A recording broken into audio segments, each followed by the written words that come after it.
Hello and welcome guys to my new video Shrabani's kitchen. দেখুন আজকে একটা অন্য ধরনের রেসিপি নিয়ে হাজির হলাম। যেহেতু প্রচণ্ড গরম সেহেতু এরম করে আপনারা ট্রাই করে দেখতে পারেন, খুব ভালো লাগবে। আর খেলেও শরীর খুব ভালো থাকবে, ঠান্ডা থাকবে। শরীর খুব ভালো রাখার জন্যই আজকে এই রেসিপিটা আপনাদের দেখাচ্ছি। দেখুন যাই হোক, একটা আম নিয়েছি, আম ফালা ফালা করে কেটে নিয়েছি। আমি কুকারেতে মুসুর ডালটা দিয়ে দিয়েছি, পরিমাণ মতন দেখালাম জল দিয়েছি। সেই জলটাতে আমি শুধু সেদ্ধ করব।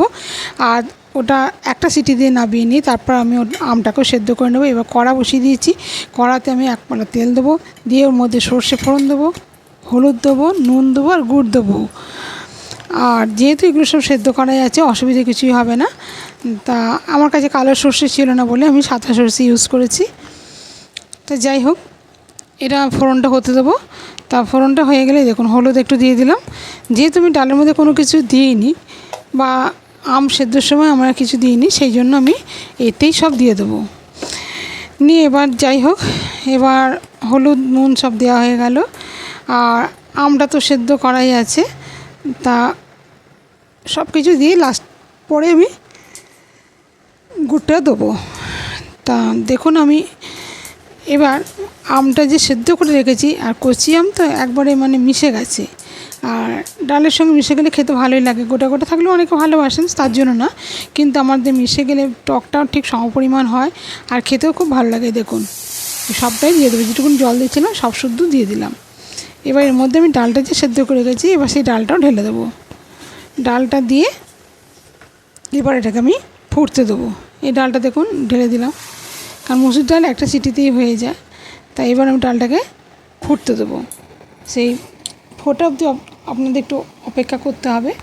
দেখুন এই ডাল একটু গাঢ় গাঢ় খেতে ভালো লাগে, তাই একটু আমি গাঢ় গাঢ়ই করেছি। এবার ফুটে যাবে যেই, তারপর আমি গুড়টা দিয়ে দেবো, দিয়ে খানিকক্ষণ ফুটিয়ে নামিয়ে ফেলবো। নিয়ে দুপুরের আজকে আমার রেসিপি ছিল আম মুসুরি। আপনারাও ট্রাই করতেই পারেন, দেখবেন এই গরমের দিনে এরম ধরনের ডাল খাওয়া খুব উপকার। আর শরীর ঠান্ডা রাখতে এই ধরনের খাবার খাওয়াই উচিত। এখন এই গুড়টাকেও দিয়ে দিলাম, এবং আমি ফুটতে দেবো। খানিকটা ফুটে গেলেই আমি নামিয়ে ফেলবো, কারণ সমপরিমাণ সব কিছু দিলে ডালের একটা এই ডালটা এমনই, আর কিছুই খেতে লাগে না। এর সঙ্গে একটু আলুর যা হোক কিছু হলেই হবে। অনেকে অনেক রকমভাবেই খায়, কেউ তরকারি ভালোবাসে, কেউ আলু ভাতে ভালোবাসে, কেউ ভাজা ভালোবাসে। তো যাই হোক, যার যেটা দিয়ে ইচ্ছা সেটাই করবেন। আমার আজকের রেসিপি ছিল এটা আম মুসুরি। কেমন লাগলো রেসিপিটা? আপনাদের যদি ভালো লেগে থাকে অবশ্যই আমার চ্যানেলটাকে সাবস্ক্রাইব করবেন, আমার পাশে থাকবেন, লাইক কমেন্ট করাতে জানাতে ভুলবেন না। আর যদি ভালো লেগে থাকে তাহলে শেয়ার করবেন। আর আপনাদের সহযোগিতা একান্ত কাম্য। আর পুরো সম্পূর্ণ ভিডিওটা দেখার জন্য অসংখ্য ধন্যবাদ। এই ছিল আমার আজকে রেসিপি।